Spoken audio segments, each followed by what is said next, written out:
Laba diena drugai, Kepsakasi, Manovarda Sierra Lawrence.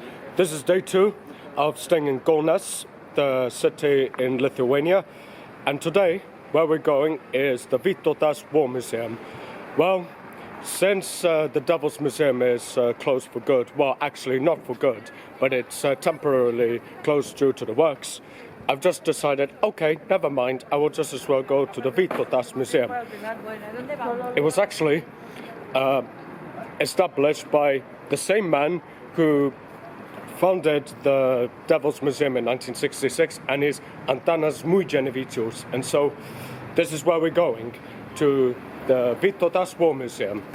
Here we go. This is the Vytautas War Museum. Yep. This is where we're heading towards, and as you could see, this is the war memorial dedicating to the soldiers who fought for Lithuania, especially for the Partizanas. Here you can also see the busts and statues of all the heroes who fought for Lithuania.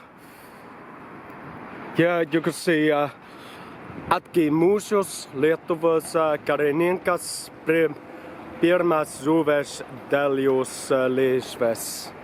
This is Antanas Vytautas, Zuzar Zaparvičius, yep, 1919, Lithuanian independence.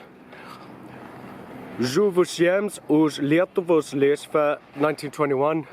This is more than 100 years ago when Lithuania fought for its independence. And as you could see, the fire of memorial. This is Povilas Luxis, also fought for Lithuanian independence. Yeah. And as you could tell, there is also some Christian crosses because, yeah, as I said before, Lithuania already became Christianized since 1387. Of course, that was just the official, or let's say the ceremonial symbol of what, yeah. And here it is, there's Žukauskas, 1860 to 1937, also fought for Lithuanian independence. There is a general called Vladas Budvinskas. Is that Vytautas? He looks like it. No, that's Vienkas Gudirka. Here we go. And here's the War Museum with the tricolor of Lietuva, yellow, green and red.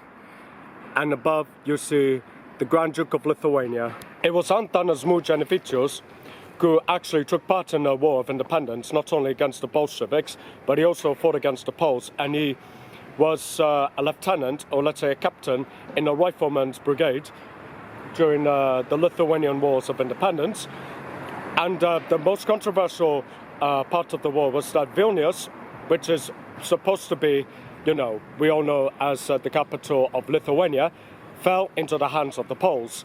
And the Poles, they have claimed Vilnius, and the Lithuanians, they were not liking this at all. And so the Lithuanians, they fought as hard as they could to take back Vilnius from the Poles.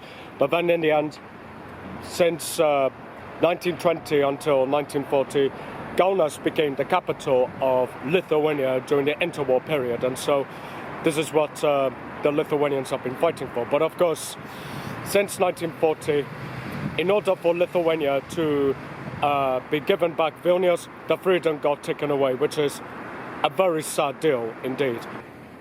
This is Vytautas, the famous Lithuanian writer and also poet, and also the revival of the Lithuanian pagan religion. And he's the one who wrote a book about the old Prussians, and he also wrote a book, and he's a lecturer on how Lithuanian polytheism and its importance to Lithuania. And he sees Christianity as foreign religion which is used by the invaders to convert the Lithuanians to Christianity. But of course, Vytautas, who is a proud pagan, he stood for the existence of the ancient polytheistic faith, or let's say the pagan religion in Lithuania. And so he became very well known, and he was appeared in a note of Laetus note.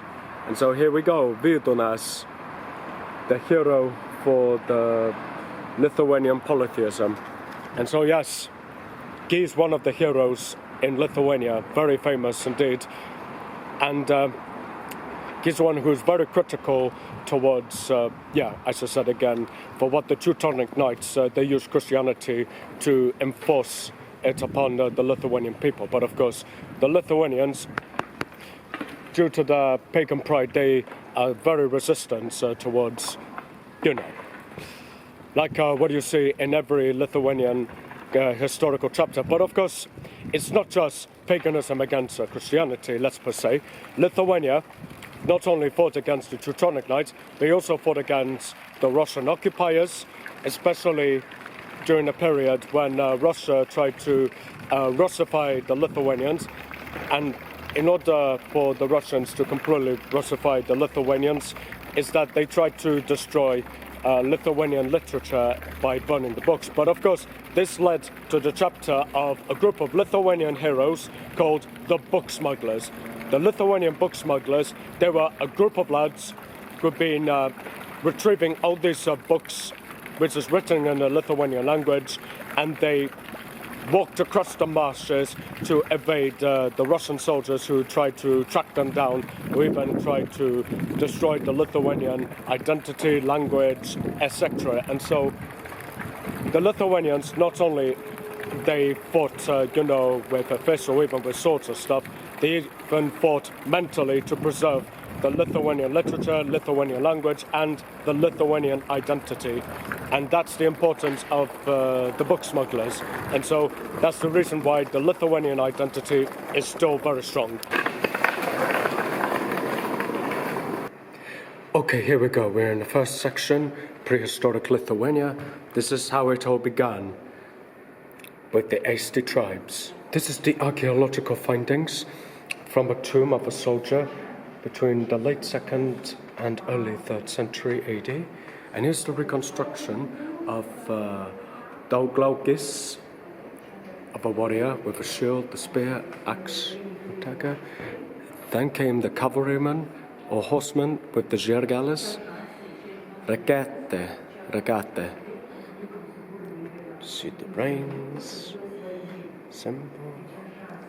Then you have Galnishke, sword, very lightly armored.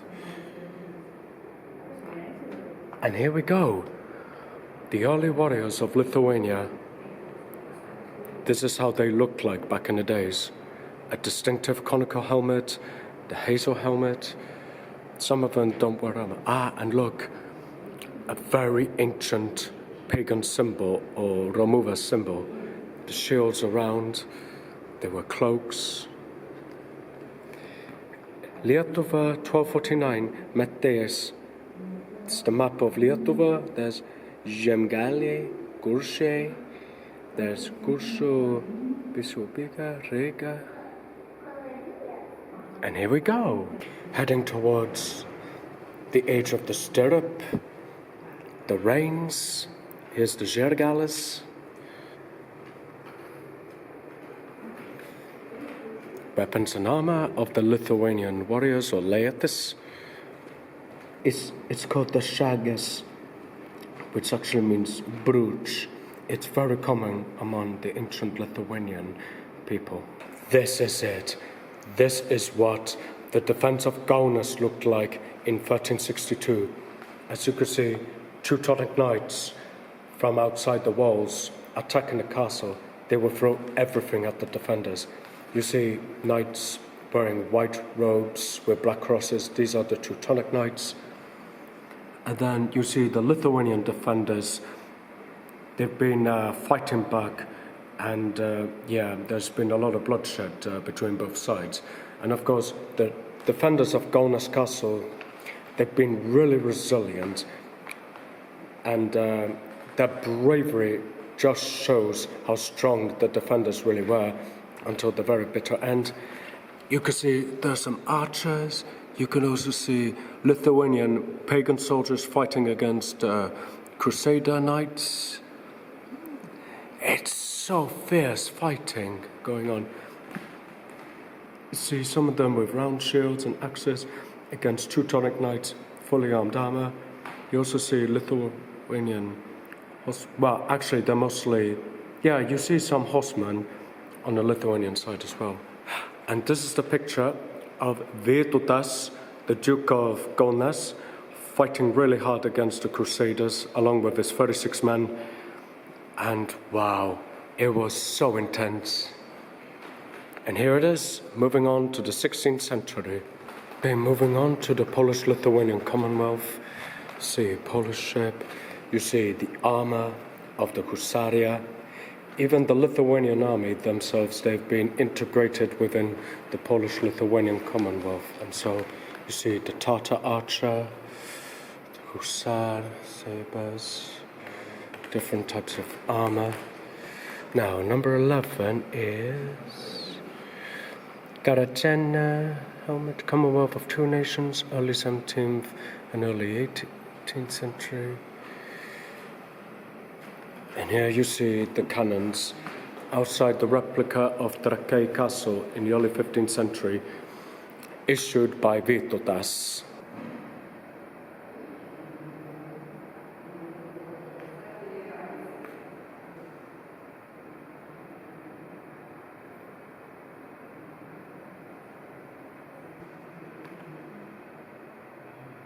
The Lithuanian Wars of Independence, late 1918, early 1920. Yep, you see the uniforms of the Lithuanian army over there, with the bolt-action rifles, machine guns, and here you see the Bolsheviks, some Germans. Here you see artillery, machine guns, and you see the painting description of the siege of Salakas in 1919.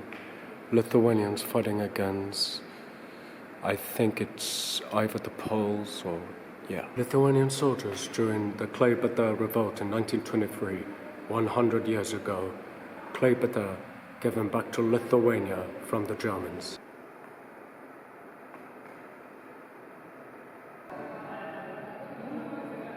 The Battle of the Blue Water, 1362. The Battle of Sola, 1236.